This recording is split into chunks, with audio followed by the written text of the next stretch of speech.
Hello children, in our previous video we have done the explanation of this chapter.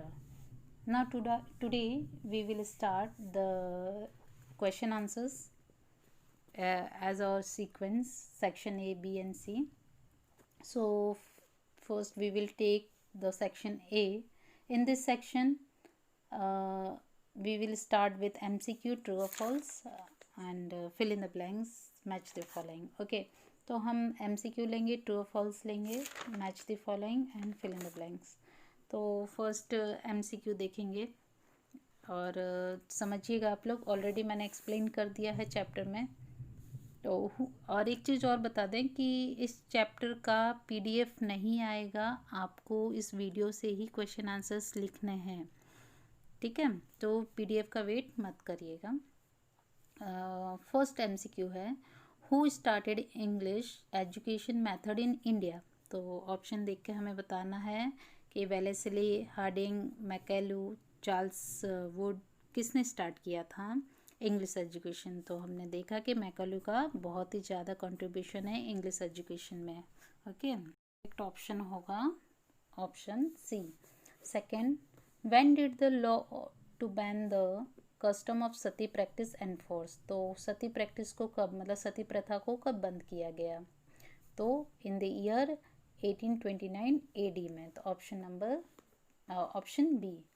In which year was the devastating drought attack in Bengal. तो हमने अपने explanation में देखा था कि बंगाल में एक बार इतना सूखा पड़ा कि जिसमें भूखमरी आ गई थी. तो वो कौन सी ईयर में हुआ था. तो 1770 CE. Option D. Which governor enforce the revenue act name permanent settlement. किस गवर्नर ने जो ये रिवेन्यू सिस्टम है उसको परमानेंट सेटलमेंट का नाम दिया. तो आंसर है लॉर्ड कॉर्नवालिस. ठीक है, ऑप्शन बी. अब देखेंगे ट्रू और फॉल्स. तो फर्स्ट है, Mahatma Gandhi ji called English education as the Swarajya education. तो क्या ये सही है. महात्मा गांधी जी ने तो क्या कहा था कि इंग्लिश एजुकेशन हमें गुलाम बना रहा है, और ये यहाँ पे बताया जा रहा है कि इंग्लिश एजुकेशन स्वराज्य अपने अपने राष्ट्र का है. तो ये गलत हो गया. इसका आंसर होगा false. Then the people of India came closer to one another with the newspaper, post, telegraph and railway. तो हमने देखा ही था कि जब रेलवे और टेलीग्राफ चालू किए गए, इस वजह से लोग आपस में कनेक्ट हुए और करीब आए. तो इसका आंसर है true. Now from ancient time there was much demand of fine and soft muslin of Dhaka all over the world. तो ये भी सही है, true. Then there was a feeling of doubt in the traditional people of India regarding the reformation made by the Britishers. तो Britishers के through जो वो reforms हो रहे थे, जैसे इंग्लिश एजुकेशन को लाना, सती प्रथा को बंद करना, तो चाइल्ड मैरिज पर बैन लगाना, तो इस तरीके के रिफॉर्म्स जो थे वहाँ, तो जो ऑर्थोडॉक्स थे पीपल इंडिया के, वो लोग इसको शक की दृष्टि से देख रहे थे, है ना. तो ये इसका भी आंसर क्या हो जाएगा, true. Last one, the collector who collect revenue also perform function of जज. तो हमने देखा ही था कि जो रिवेन्यू कलेक्ट करते थे वो उन्हें जज का भी काम करना होता था. तो इसका भी आंसर हो जाएगा true. Fill in the blanks. First fill in the blanks. The dash prosperity of India was sustained till 18th century. तो 18th century में जो समृद्धि थी किसके, भारत की किस चीज़ की, सामाजिक, सांस्कृतिक या आर्थिक, कौन खतरे में आ गई थी, पूरी तरह से तबाह हो गई थी, वो थी आर्थिक. तो ब्लैंक में लिखिएगा इकोनॉमिक प्रॉस्पेरिटी.